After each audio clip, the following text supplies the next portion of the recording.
Meus irmãos, a paz do Senhor Jesus a todos. Estamos juntos mais uma tarde para participarmos desse estudo bíblico do livro do Apocalipse. Hoje nós vamos estudar acerca da igreja de Pérgamo.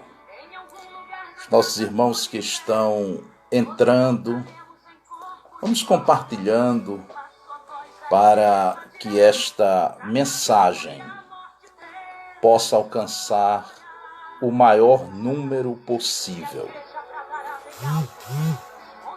Vamos meditando neste louvor enquanto os irmãos estão entrando para juntos compartilharmos. Quero pedir que você monte aí a sua sala e nós vamos juntos estudarmos. A irmã Sinalva, lá em Boituva, paz do Senhor, serva de Deus, trabalha no Ministério Infantil. Pastor Jean Oliveira, pastor presidente da AD Neemias, lá em Portugal, nosso abraço. A irmã Dalva Mendes, a paz do Senhor, irmã Dalva. Irmão João José, ali no Jardim do Sol, a paz do Senhor, irmão João, um grande abraço para o senhor.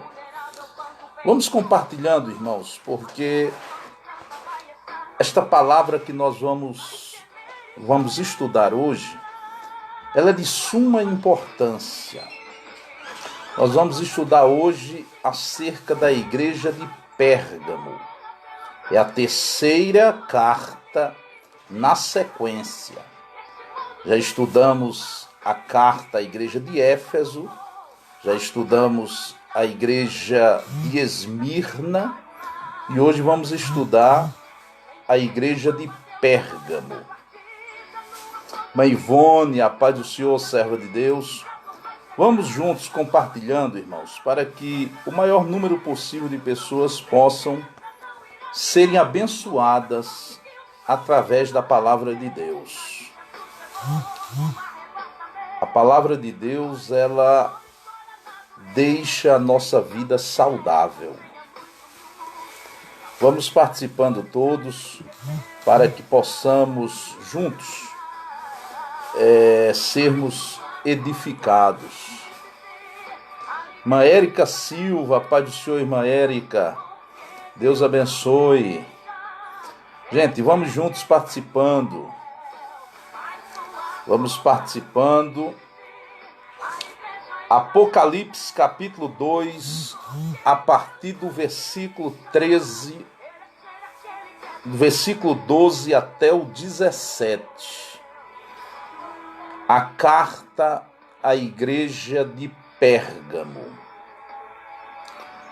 A cidade de Pérgamo era uma importante cidade da Ásia Menor. Há três coisas que nós devemos aqui termos atenção em relação à cidade de Pérgamo. Em primeiro lugar, era uma cidade onde a cultura era fluente, era um centro cultural da Ásia Menor. A cidade de Pérgamo, segundo a tradição, foi lá que o pergaminho foi desenvolvido. Nós sabemos que através do papiro no Egito, aquela planta que ficava próximo ao rio Nilo, foi inventado um meio de escrita, que foi o papiro, né? Depois veio o pergaminho na cidade de Pérgamo. Pergaminho feito de couro de animais. A cidade de Pérgamo, ela tinha uma grande biblioteca com 200.000 volumes. Perdia em importância só para a biblioteca da cidade de Alexandria, no Egito. Então, Pérgamo era uma cidade com uma cultura bastante elevada. Em segundo lugar, a cidade de Pérgamo era um grande centro religioso. A sede do culto ao imperador encontrava-se na cidade de Pérgamo. Lá também cultuava-se a Zeus, a Atena e a Clepto, ou Esculápio, que era o deus da cura, que era representado por duas serpentes enroladas em uma haste, que até hoje é o símbolo da medicina, e nós encontramos isto nas farmácias também, essa insígnia, este símbolo. Então, existiam 200 templos espalhados pelo Império Romano, mas a sede do culto a Esculápio era na cidade de Pérgamo. Então, Pérgamo era um grande centro religioso e também um grande centro econômico. Quando o rei Átalo III, no seu testamento, passou o reino de Pérgamo para o Império Romano, Roma oficializou a sede do império na cidade de Pérgamo. Então, esta cidade era um centro cultural, um centro religioso e um centro político. Nesta cidade estava também estabelecida a Igreja de Cristo. Vamos ver como Cristo se identifica para aquela igreja. Apocalipse 2, versículo 12 está escrito: E ao anjo da igreja que está em Pérgamo, escreve: Isto diz aquele que tem a espada de 2 fios. Observem, a espada era o símbolo da autoridade no Império Romano. Eles governavam pela espada. O procônsul em Pérgamo, ele ditava as regras pela espada. Então Jesus apresenta-se para aquela igreja como o juiz que tem a espada aguda de 2 fios. Esta imagem é tirada de Apocalipse 1,16, quando João diz que da sua boca saía uma aguda espada de 2 fios. Esta espada representa a palavra de julgamento de Cristo. Em Hebreus 4,12 está escrito que a palavra do Senhor ela é viva e eficaz e mais penetrante do que espada alguma de 2 gumes. Em Efésios 6,17, Paulo diz: Tomai também o capacete da salvação e a espada do Espírito, que é a palavra de Deus. A igreja de Pérgamo era uma igreja transigente. A palavra Pérgamo significa casado. A igreja é a noiva de Cristo que está preparando-se para o casamento celestial, para o casamento com o noivo.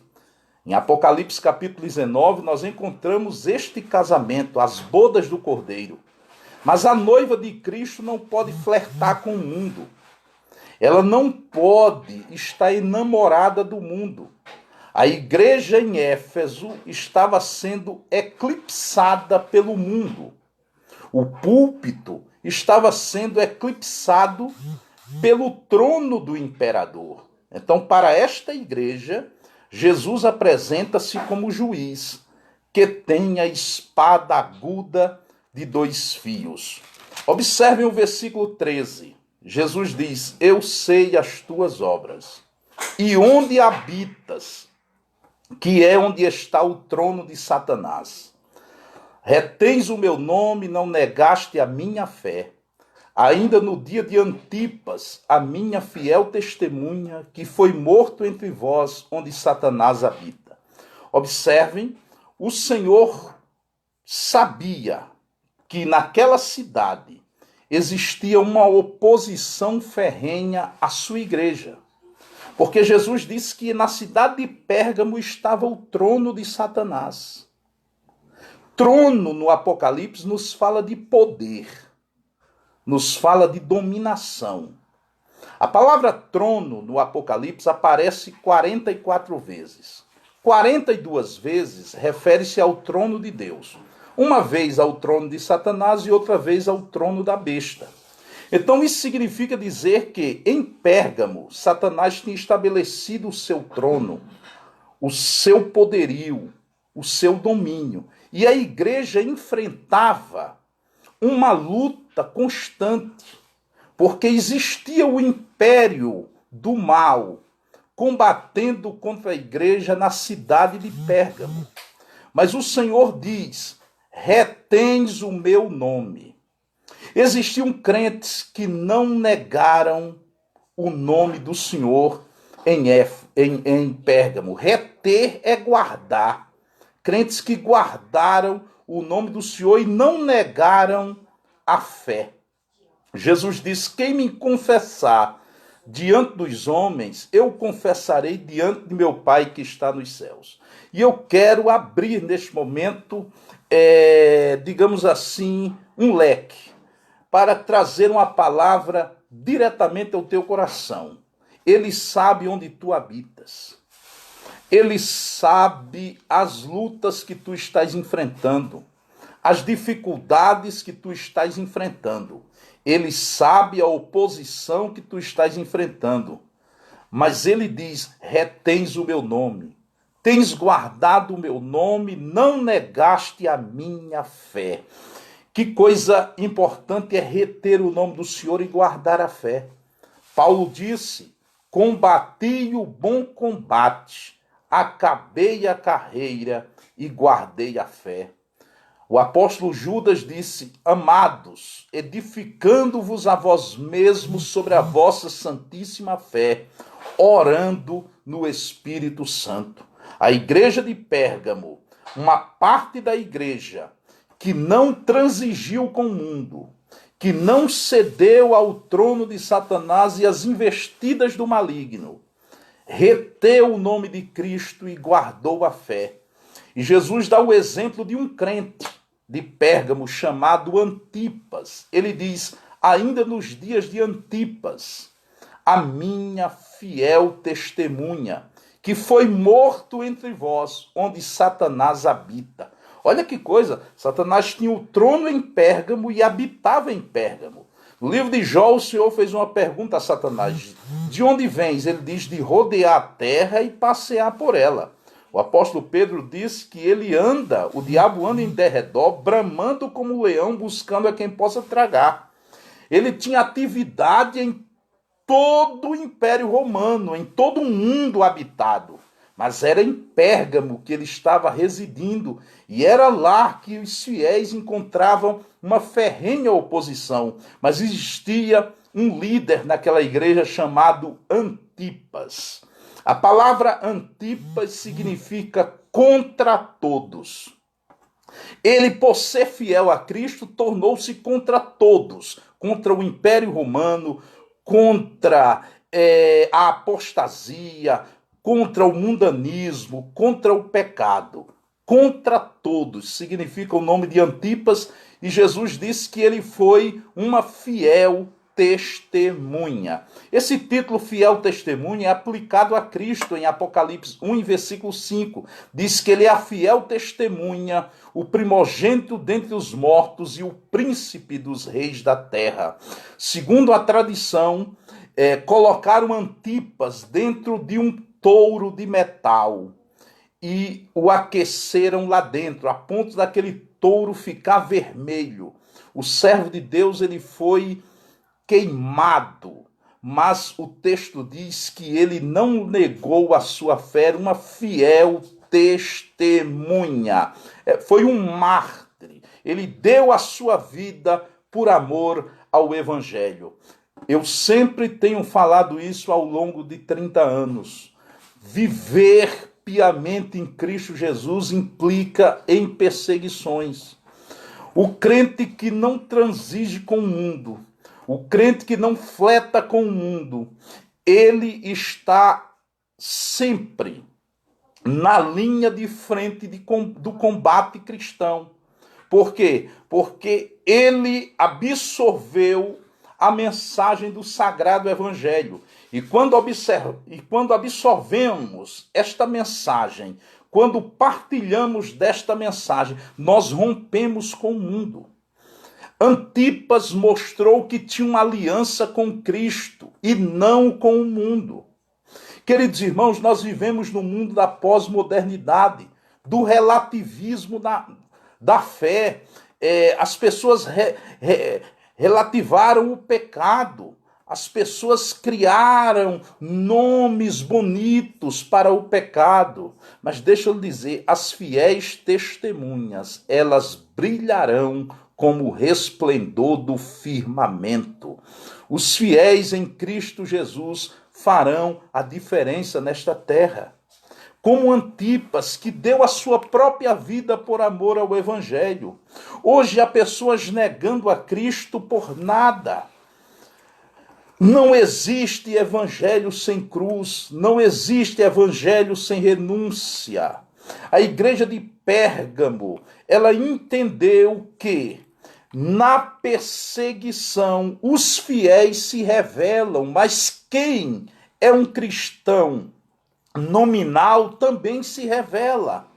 Porque alguns seguem a Cristo por causa das benesses, dos benefícios, dos privilégios. Mas deixa eu lhe dizer, evangelho é renúncia, evangelho é comprometimento, evangelho é cruz, evangelho é a mensagem do céu, e a mensagem do céu incomoda os moradores da terra que não querem ter um compromisso real com Cristo.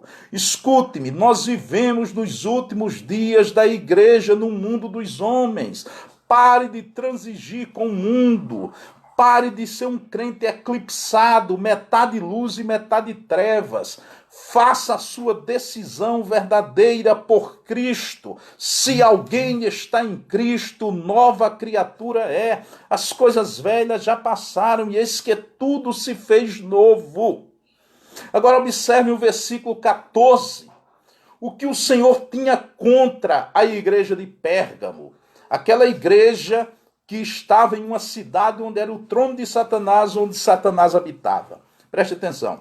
Diz o versículo 14, mas umas poucas coisas tenho contra ti. Eram poucas, mas eram contundentes. Porque tens lá em Pérgamo, os que seguem a doutrina de Balaão, o qual ensinava Balaque a lançar tropeços diante dos filhos de Israel, para que comessem dos sacrifícios da idolatria e se prostituíssem. Preste atenção. Quem foi Balaão?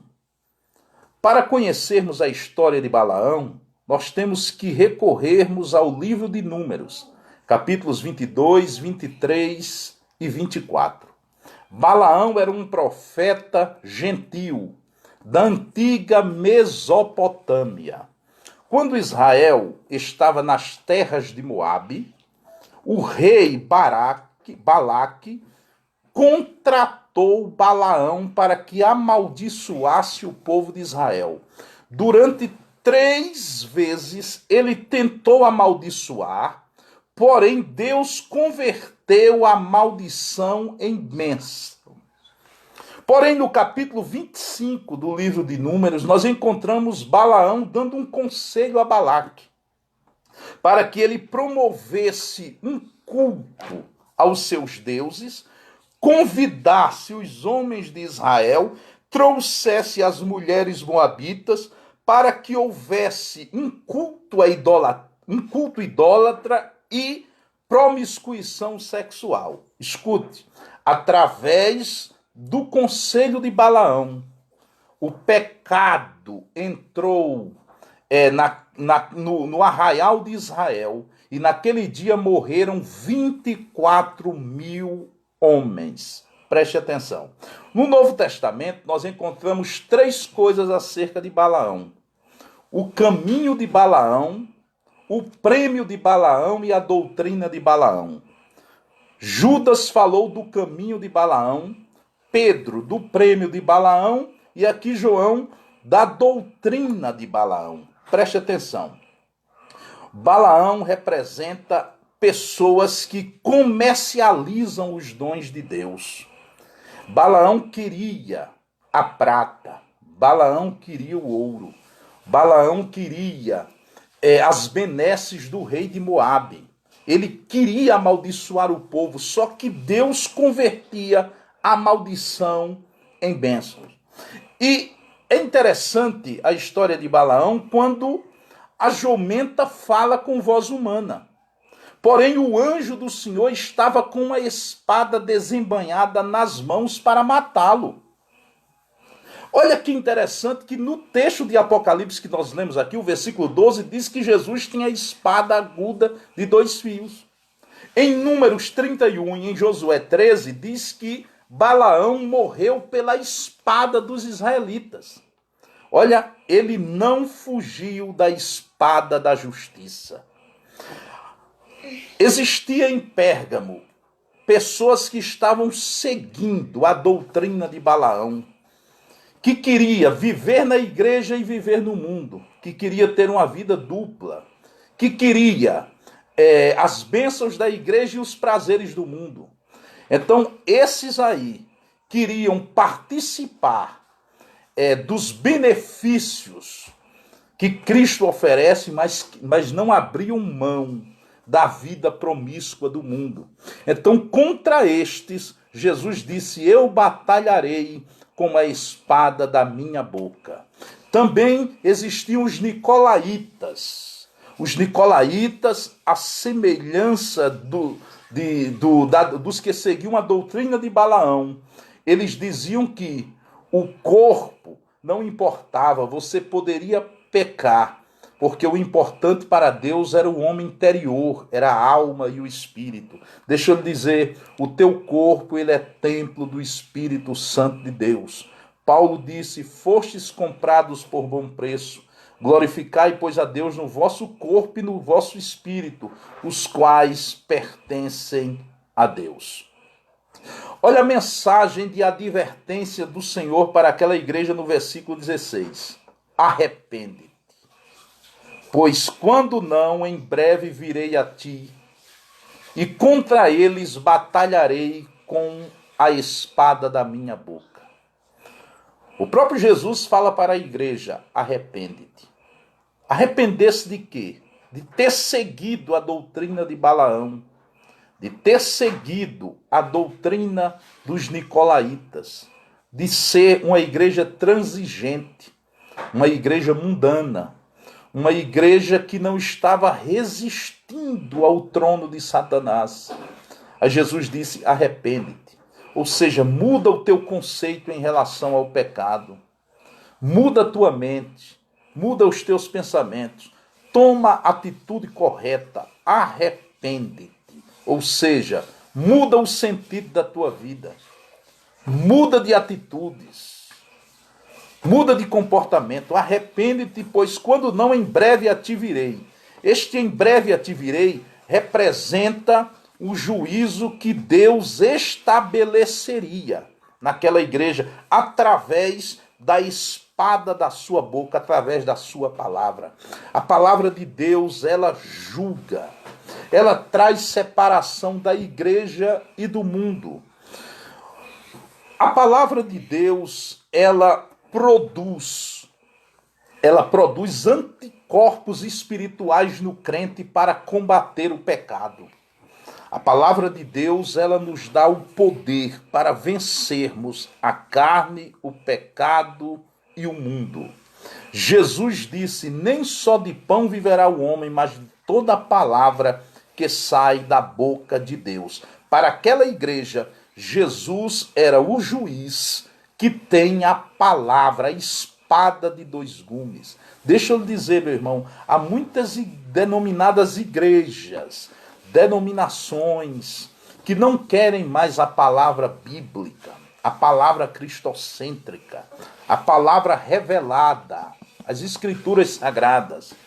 Elas querem os pregadores da autoajuda, os coachings da fé. Elas querem filosofias vãs, palavras motivacionais. Elas querem massagens em vez de mensagem. E a palavra nos confronta, a palavra nos adverte, a palavra nos diz: arrepende-te, A palavra nos diz, muda de vida. A palavra diz, Jesus está voltando, prepara-te para te encontrares com o teu Deus. Só existe igreja sadia se houver Bíblia aberta no púlpito. A palavra expositiva, a palavra explicada, a palavra pregada, a palavra aplicada. Mas nós vivemos dias em que os cristãos têm comichão nos ouvidos. Eles não querem ser confrontados pela palavra. Se alguém confrontá-lo, eles procuram outra denominação, outra congregação, porque eles querem que a igreja adeque-se à vida deles, e eles não querem adequar-se à doutrina cristã, à doutrina bíblica, à poderosa palavra do Senhor. Eu tenho a palavra de Deus para ti nesta tarde. Se queres ter sucesso na vida, sucesso espiritual, sucesso familiar, sucesso ministerial, aplica-te à palavra de Deus. O texto é: arrepende-te, quando não em breve virei a ti, contra eles batalharei com a espada da minha boca. E o versículo 17, nós encontramos aqui a promessa para aquela igreja. Quero mandar um abraço ao Ricardo lá em Portugal, Ricardo Teixeira. Receba nosso abraço, Ricardo. Capítulo 17 nos diz, versículo 17: quem tem ouvidos, ouça o que o Espírito diz às igrejas. Ao que vencer, darei eu a comer do maná escondido. Primeira promessa, o maná escondido. Durante 40 anos, Israel alimentou-se do maná escondido, até que Israel entrou na terra de Canaã e o maná cessou. Quando o maná caiu, Deus ordenou a Moisés que pegasse o maná e colocasse em uma urna de ouro no interior da Arca da Aliança. Ficava no Santo dos Santos. Quando o Templo de Salomão foi construído, lá no Santo dos Santos estava a arca juntamente com o maná escondido. A tradição judaica diz que quando o Templo de Salomão foi destruído, o profeta Jeremias havia escondido a arca em uma fenda do Monte Sinai. O maná escondido nos fala da sustentação espiritual, da alimentação espiritual. Observem que no conselho de Balaão, na doutrina de Balaão, eles são exortados a comerem dos sacrifícios da idolatria. Mas Cristo promete aos seus fiéis o maná escondido. De que tu vais te alimentar? Dos manjares que o mundo oferece, ou do maná escondido? Ou do pão dos anjos? Porque no Salmo 78, o maná é conhecido como o pão dos anjos. E em João 6, Jesus comparou-se ao maná. Ele disse: eu sou o pão da vida. Tem pessoas se alimentando de um alimento espiritual degenerado. De um alimento espiritual que não edifica. Existem os fat foods da fé. As pessoas aí, digamos assim, importando mensagens. Mas o que Cristo tem para ti nutre a tua alma. O maná escondido. É escondido porque fala de algo secreto, de comunhão. A vida cristã começa em secreto com Deus. Aleluia. Lhe darei o maná escondido e uma pedrinha branca, e na pedra um novo nome escrito. É interessante que no júri existiam duas pedras. Quando alguém era condenado, recebia uma pedra preta. Quando alguém era absolvido, recebia uma pedrinha branca. Jesus já te absolveu. Paulo diz: nenhuma condenação há para os que estão em Cristo Jesus. A pedrinha branca também nos fala do bilhete. Alguém, quando era convidado a uma festa, recebia como convite, como bilhete, como entrada, uma pedrinha branca. Jesus já te convidou ao banquete celestial. Ele disse: vinde a mim os cansados e oprimidos, e eu vos aliviarei. Apocalipse 19 diz: regozijemo-nos, alegremo-nos, demos-lhe glória, porque vindas são as bodas do Cordeiro e a sua esposa já está pronta. Você já recebeu a pedrinha branca de acesso ao banquete celestial. E darei um novo nome escrito, o qual ninguém o conhece, senão aquele que o recebe. O novo nome nos fala de nova identidade, de nova posição. Nós gozaremos tudo isso quando renunciarmos o conselho e a doutrina de Balaão, a doutrina dos nicolaítas, quando não formos transigentes com o mundo, quando não comungarmos com este mundo, quando não participarmos dos privilégios espirituais deste mundo, mas quando, pela fé, mantemos-nos fiéis a Cristo, retendo o seu nome, guardando a sua palavra e dizendo: nós somos de Cristo. Muitos cristãos perderam a vida em Pérgamo, porque não confessaram César como Senhor, não disseram César é o Senhor.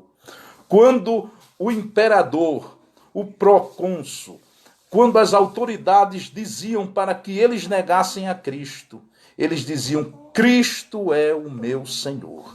E pela fé morriam, e pela fé eram recebidos nas mansões celestiais. Jesus disse: ser fiel até a morte, e dar-te-ei a coroa da vida.